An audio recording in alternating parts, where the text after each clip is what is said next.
नमस्कार। दिन भर की बड़ी खबरों के विश्लेषण के कार्यक्रम सुनिए सच में आपका स्वागत है। मैं हूं मुकेश कुमार। तो दोस्तों, शुरू करते हैं आज का सुनिए सच बड़ी बड़ी खबरों पर नजर डालते हुए। विपक्ष ने किया राज्यसभा सत्र का बहिष्कार, देशव्यापी प्रदर्शन करेगा। उद्धव के बाद पवार को आयकर का नोटिस, महाराष्ट्र सरकार पर निशाना। चोम्स्की ने कहा, मोदी सरकार ध्वस्त कर रही है धर्मनिरपेक्ष लोकतंत्र। अदानी ग्रुप का संदिग्ध लेन देन, सेशल्स से आई गई मोटी रकम। अब दीपिका पर ड्रग्स के आरोप, विरोधियों को निपटाने में लगी सरकार। खास खबरों पर नजर डालने के बाद अब वक्त है बड़ी खबरों के विश्लेषण का। लेकिन उसके पहले आपसे एक गुजारिश ये है कि अगर आप मानते हैं कि गोदी मीडिया सही खबरें नहीं देता है, सरकार का भोंपू है, तो आपको स्वतंत्र पत्रकारिता का साथ देना चाहिए, उसकी ताकत बनना चाहिए। सत्य हिंदी की सदस्यता योजना इसी दिशा में एक बड़ा कदम है। इसमें आर्थिक योगदान करके आप स्वतंत्र पत्रकारिता को मजबूती प्रदान कर सकते हैं। इसके लिए इस वीडियो के साथ दिए गए डिस्क्रिप्शन में जाइए, उसमें एक लिंक है, उसको क्लिक कीजिए और अपनी इच्छा के अनुसार कोई भी सदस्यता चुन लीजिए। तो आइए अब सिलसिला शुरू करते हैं आज की बड़ी खबरों के विश्लेषण का। सबसे पहले आज की सबसे बड़ी खबर, कृषि विधायकों को काला कानून बता रहे विपक्ष ने मोदी सरकार के खिलाफ जोरदार मोर्चा खोल दिया है। मंगलवार को विपक्ष ने ऐलान किया है कि जब तक उसकी 3 मांगें नहीं मानी जाती, वह राज्यसभा का बहिष्कार जारी रखेगा। मुख्य विपक्षी दल कांग्रेस ने उग्र तेवर अपनाते हुए मंगलवार को सदन की कार्रवाई शुरू होने के थोड़ी देर ही बाद सदन से वॉकआउट कर दिया। इसके बाद आम आदमी पार्टी, तृणमूल कांग्रेस और वाम दलों के सांसद भी कांग्रेस का साथ देते हुए सदन से बाहर चले गए। सदन में विपक्ष के नेता गुलाम नबी आज़ाद ने कहा है कि 3 मांगों में सबसे प्रमुख मांग 8 सांसदों का निलंबन वापस लेने की है। शून्यकाल के दौरान गुलाम नबी आज़ाद ने यह मांग भी रखी कि सरकार जो विधेयक ला रही है उसमें इस बात को तय किया जाना चाहिए कि निजी क्षेत्र के कारोबारी सरकार द्वारा निर्धारित किए गए न्यूनतम समर्थन मूल्य यानी MSP से कम पर अनाज को खरीद न सकें। उन्होंने सरकार से तीसरी मांग ये की है कि MSP को स्वामीनाथन कमेटी की रिपोर्ट के अनुसार निर्धारित किया जाना चाहिए। वहीं दूसरी ओर राज्यसभा के उपसभापति हरिवंश ने मंगलवार को महामहिम राष्ट्रपति को पत्र लिखकर कहा है कि उन्हें कुछ सांसदों के व्यवहार से पीड़ा हुई है और इसके खिलाफ वो 1 दिन का उपवास रखेंगे। उधर PM मोदी ने भी हरिवंश नारायण सिंह की चिट्ठी को ट्वीट करके उनकी जमकर सराहना कर दी है। उन्होंने लिखा कि हरिवंश जी के पत्र एक शब्द ने लोकतंत्र के प्रति हमारी आस्था को नया विश्वास दिया है। इस पत्र में सच्चाई भी है और संवेदनाएं भी। मेरा आग्रह है कि सभी देशवासी इसे जरूर पढ़ें। इस सब के बीच पूरा विपक्ष और देश के किसान संगठन एकजुट हो गए हैं और वे कृषि विधेयक के खिलाफ गुरुवार से देशव्यापी प्रदर्शन की शुरुआत करेंगे। रिपोर्ट है कि शुक्रवार को जबरदस्त प्रदर्शन किया जाएगा। भारतीय किसान यूनियन राष्ट्रव्यापी प्रदर्शन करेगी और सड़कों को जाम करेगी। यूनियन के नेता राकेश टिकैत ने मोदी सरकार को किसान विरोधी करार दिया है और कहा है कि किसानों ने बीजेपी के नेतृत्व वाली सरकार से विश्वास खो दिया है। तो स्पष्ट रूप से लग रहा है कि केंद्र सरकार, हरिवंश नारायण सिंह इस पूरे मामले को राजनीतिक रूप दे रहे हैं और उसे एक प्रोपेगेंडा के रूप में प्रचारित करने के लिए इस्तेमाल कर रहे हैं। इस इशू को बिहार के इलेक्शन में भी ले जाया जा रहा है और प्रधानमंत्री के ट्वीट को देखें और बीजेपी के प्रवक्ता या नेता रविशंकर प्रसाद के बयान को देखें तो साफ लग रहा है कि केंद्र सरकार इस पूरे विवाद का राजनीतिक इस्तेमाल करना चाहती है। हरिवंश नारायण सिंह ने जो कुछ भी किया है उस पर बहुत सारे प्रश्न चिन्ह लग रहे हैं। उन्होंने गलत ढंग से ध्वनिमत से प्रस्ताव को पारित करवा दिया था, विधेयक को पारित करवा दिया था, जो कि संसदीय परंपराओं, मर्यादाओं, नियम कानूनों का सरासर उल्लंघन भी है। लेकिन हरिवंश नारायण सिंह अपने आप को एक बहुत ही साफ सुथरा और अच्छी छवि वाला और कहना चाहिए कि नैतिक बल के साथ काम करने वाला नेता के रूप में प्रस्तुत करने की कोशिश कर रहे हैं। उनकी चिट्ठी दरअसल यही प्रचार करती हुई दिखती है। तो जाहिर है कि प्रधानमंत्री तो हरिवंश सिंह का समर्थन करेंगे ही, उनकी तारीफ करेंगे ही। आखिरकार वो उनकी पार्टी के, उनके सरकार के एजेंडे को आगे बढ़ा रहे हैं।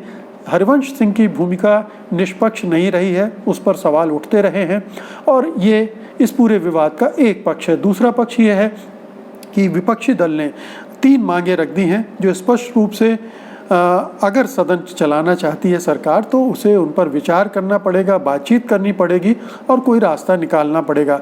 लेकिन ये अच्छी बात है कि विपक्ष ने समझ लिया है कि ये किसान से जुड़ा जो मसला है वो कितना गंभीर है, इसके किसानों पर किस तरह से असर पड़ सकते हैं और किसान इससे किस हद तक उद्वेलित हैं। तो वो इस आंदोलन के साथ अपने आप को खड़ी कर रही है।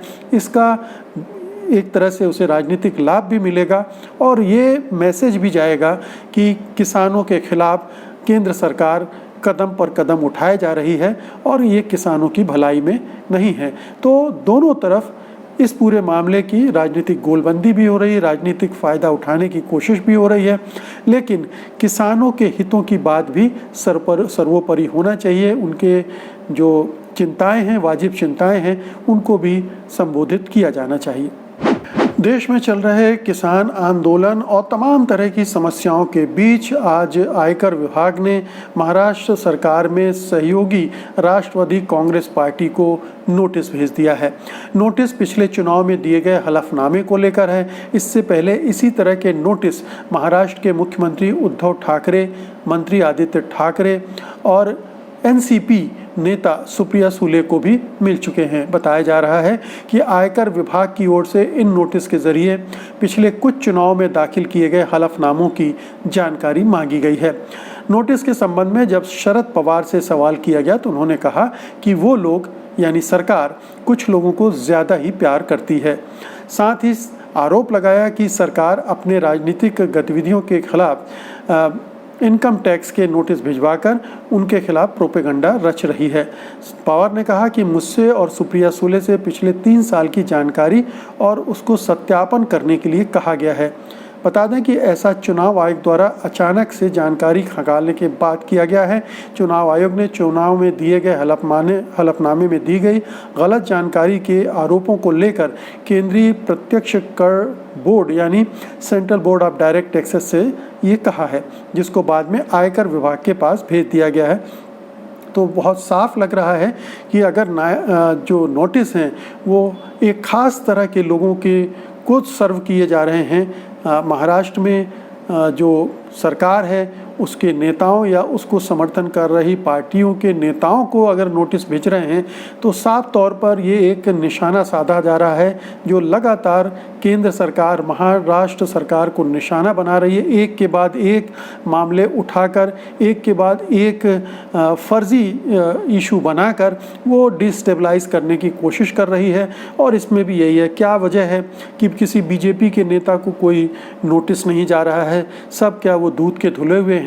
तो साफ है कि एक मोर्चा खोल दिया गया है और जाहिर है कि चुनाव आयोग का भी इस्तेमाल इसमें हो रहा है, क्योंकि ये हलफनामे चुनाव आयोग ने central board of direct taxes को भेजे थे। तो ये एक पूरा लिंक बनता है कि सरकार, चुनाव आयोग, इनकम टैक्स डिपार्टमेंट और फिर इन तीनों की मिली जुली कोशिश से, मिली भगत से विपक्ष के नेताओं को टारगेट करना, खासतौर से अभी केंद्र सरकार के एजेंडे में महाराष्ट्र सरकार को गिराना सबसे ऊपर है। और इसके लिए वो सुशांत सिंह राजपूत से लेकर कंगना रनौत से लेकर और अब ये इनकम टैक्स की नोटिस वगैरह, तो ये एक सिलसिला चल रहा है। इसे समझना चाहिए। इसमें कहना चाहिए कि कोई सच्चाई ढूंढने की कोशिश नहीं है, बल्कि मामले को बनाने, बढ़ाने, परेशान करने, आतंक पैदा करने के लिए केंद्र सरकार ये कदम पर कदम उठाए जा रही है। और ये जाहिर है कि ना तो राजनीतिक नैतिकता का तकाजा है, ऐसा कहता है, और ना ही दूसरे जो राजनीति के पैरामीटर्स हैं उसके हिसाब से ये सही है। अगली खबर लेते हैं। अडानी समूह की सिंगापुर स्थित वैश्विक कंपनी अडानी ग्लोबल पीटीई का नाम एक संदिग्ध गतिविधि रिपोर्ट में आया है। ये report FinCEN financial crimes enforcement network की है, जो वित्तीय अपराधों पर नज़र रखने वाला अमेरिका का शीर्ष वॉच डॉग है। ये फर्जी कंपनियों द्वारा पैसे की गड़बड़ी पर नज़र रखता है जो टैक्स हेवन देश सेशल्स में रखते हैं। टैक्स हेवन देश वो होते हैं जहां पर आप टैक्स चोरी का पैसा आराम से निवेश कर सकते हैं, रख सकते हैं। जारी रिपोर्ट में अडानी ग्रुप के अलावा और भी कई कंपनियों के नाम हैं जिनकी गतिविधियां संदिग्ध हैं और जिनके लेन देन को न्यूयॉर्क मेलन बैंक ने ट्रैक किया है। इसकी जो सूची बनाई गई है उसमें पाया गया है कि 2005 और 2014 के बीच इन फर्जी तरीकों की कंपनियों, जिनको शेल कंपनीज कहा जाता है, ने सेशल्स में 6.24 अरब का संदिग्ध लेन देन किया। इसी में पाया गया कि अडानी की कंपनी को भी वायर ट्रांसफ़र के द्वारा यानी बैंक के नेटवर्क से इलेक्ट्रॉनिकली $14.46 मिलियन सेशल्स की एक इकाई से मिला। जब इस लेन देन के बारे में अडानी समूह के प्रवक्ता से द इंडियन एक्सप्रेस ने पूछा तो उन्होंने बताया कि थिनोविल फाइनेंशियल लिमिटेड के साथ हमारे वित्तीय लेन देन पूरी तरह से वैध हैं और इनके बारे में अधिकारियों को पूरी तरह से जानकारी दी गई है। लेकिन दिलचस्प बात यह है कि न्यूयॉर्क मेलन के बैंक की 2013 में दायर संदिग्ध गतिविधि रिपोर्ट में बताया गया था कि थिनोविल फाइनेंशियल लिमिटेड की वेबसाइट निर्माणाधीन है और 7 साल बाद भी अभी वो वैसी की वैसी है, मतलब आज तक उसकी वेबसाइट नहीं बन पाई है। द इंडियन एक्सप्रेस द्वारा दर्ज किए गए रिकॉर्ड बताते हैं कि जुलाई 2013 में सिंगापुर में ICICI बैंक में अडानी ग्लोबल PTE के ट्रस्ट और रिटेंशन अकाउंट में $5.6 मिलियन के कुल 4 वायर ट्रांसफ़र किए गए थे। वहीं बैंक मिलान की रिपोर्ट बताती है कि इसके लेन देन संदिग्ध लग रहे थे क्योंकि इनको हाई राउंड डॉलर अमाउंट्स में भेजा गया था, यानी जो पैसे भेजे गए थे वो सभी 100 या 1000 की संख्या में थे, जैसे 50,000 या 1 लाख। वहीं थिनोविल से अडानी ग्लोबल PTE में 2013 में एक बार फिर पैसे भेजे गए। इस दौरान भी उन्हीं बैंकिंग चैनल का इस्तेमाल किया गया था। इस बार एक सप्ताह के भीतर 2 बार कुल $2.8 मिलियन भेजा गया था। रिपोर्ट में सबसे हालिया लेन देन जनवरी 2015 का है, जिसमें अडानी ग्लोबल PTE को $6.06 मिलियन की धनराशि भेजी गई। रिपोर्ट में बताया गया है कि कैसे सेशल्स जैसी जगहों पर शेल कंपनियां बनाना आसान है। ऐसी कंपनियों को इस तरीके से डिज़ाइन किया जाता है जिसमें आपकी जानकारियां गुप्त रखी जाती हैं और इन संस्थाओं का उपयोग विदेशी और घरेलू लोग अपने धन को वास्तविक पहचान छिपाए रख सकते हैं। सीधे कहें तो चोरी का पैसा रखने के लिए सबसे अच्छी जगह है, इसीलिए इन्हें टैक्स हेवन कहा जाता है। सेशल्स हैं और भी बहुत सारे ऐसे देश हैं, जैसे आपने स्विस बैंक का नाम सुना है, तो इसी तरह से मॉरिशस है, वहाँ भी इस तरह से गोपनीय ढंग से पैसा आता है और जाता है। तो अडानी जो कि बीजेपी के हमदर्द हैं, प्रधानमंत्री के घनिष्ठ मित्र हैं, उनकी कंपनियां इस तरह के लेन देन, इस तरह के संदिग्ध कारोबार में इन्वॉल्व हैं, संलिप्त हैं और उसको अमेरिका की जो वॉचडॉग कंपनी है फिनसेन, उसने ये जानकारी दी है। और जानकारी केवल ऐसा नहीं कि एक अखबार को मिली है, दुनिया भर के जाने माने इन्वेस्टिगेटिव जर्नलिस्ट जो हैं, खोजी पत्रकार जो हैं, उनका एक समूह बना है। और वो इस तरह की, आपको मालूम होगा कि पहले पनामा पेपर्स आए थे, पैराडाइज पेपर्स आए थे और ये इन्हीं संस्थाओं द्वारा, इसी संस्था द्वारा निकाले गए थे और उसमें बहुत सारी ऐसी फर्जी लेन देन की और मनी लॉन्ड्रिंग की, काले धन सफ़ेद करने की, देश से दूसरे धन देश में जमा पैसा भेजना और फिर दूसरे तरीके से बुलाना, ये तमाम खेल इसके ज़रिए हो रहे थे। और जाहिर है कि अब अडानी ग्रुप का कारोबार किस तरह से काम कर रहा है विश्व स्तर पर, इस पर सबकी नज़र है। और ये इस तरह की रिपोर्टें बता रही हैं कि दाल में काला ही नहीं, काले में दाल हो सकती है, बल्कि पूरी दाल ही काली हो सकती है। और अब अगली खबर लेते हैं। प्रधानमंत्री नरेंद्र मोदी के कार्यकाल को लेकर दुनिया के विश्व के जाने माने बुद्धिजीवी नोम चॉम्स्की ने बेहद गंभीर बातें कही हैं। चॉम्स्की ने कहा है कि नरेंद्र मोदी भारत के धर्मनिरपेक्ष लोकतंत्र को नष्ट कर रहे हैं। वे मुसलमानों को बुरी तरह उत्पीड़ित कर रहे हैं। उन्होंने उनकी तुलना अमेरिकी राष्ट्रपति डोनाल्ड ट्रंप से की है। नोम चॉम्स्की ने इसी क्रम में हंगरी के विक्टर ओरबान का नाम लेते हुए कहा कि वह फासिस्ट के पूल की स्थिति वाले राज्य का निर्माण कर रहे हैं। चॉम्स्की ने अमेरिकी पत्रिका न्यू स्टेट्समैन को दिए एक इंटरव्यू में ये बातें कही हैं। उन्होंने चेतावनी देते हुए कहा कि मानव इतिहास में सबसे खतरनाक मोड़ आ गया है और इसकी मुख्य 3 वजह हैं: जलवायु परिवर्तन, परमाणु युद्ध और बढ़ता हुआ अधिनायकवाद। नोम चॉम्स्की ने नरेंद्र मोदी या डोनाल्ड ट्रंप का नाम इसी परिप्रेक्ष्य में लिया है, पर उनका सबसे ज़्यादा जोर अमेरिकी राष्ट्रपति पर है। चॉम्स्की का इंटरव्यू प्रोग्रेसिव इंटरनेशनल के पहले शिखर सम्मेलन के ठीक पहले किया गया है। इस संस्था की स्थापना अमेरिकी राजनेता बर्नी सैंडर्स ने अपने पैसे से की है। इसमें उनके साथ ग्रीस के पूर्व वित्त मंत्री यानिस वरूफाकिस भी हैं।